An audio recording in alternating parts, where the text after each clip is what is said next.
Odina masjidi Qashqadaryo viloyati Qarshi shahrida saqlanib qolgan eng qadimiy me'moriy yodgorlikdir. Odina masjidi Registon majmuasiga kirgan me'moriy inshootlardan biri hisoblangan.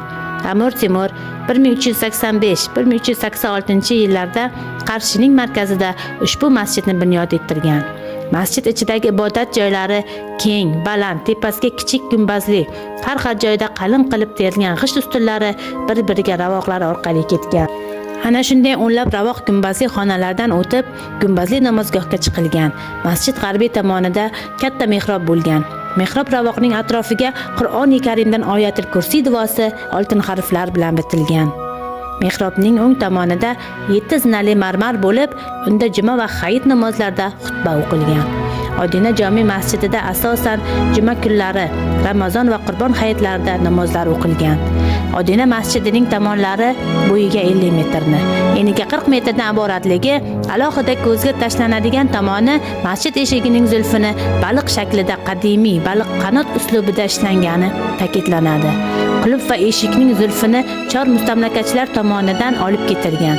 Odina masjidi 1860-yillarning so'ngida to'pga tutilib vayron qilingan.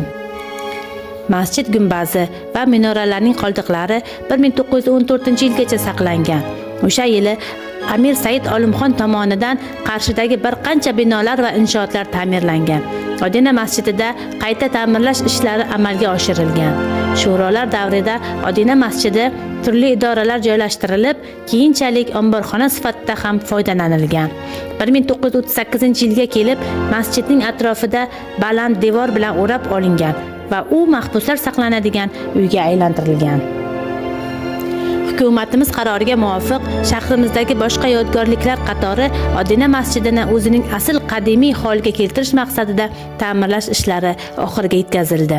Qarshi shahrining 2700 yilligi oldidan hibsxona boshqa yerga ko'chirilgan va Odina masjidi qayta tiklangan.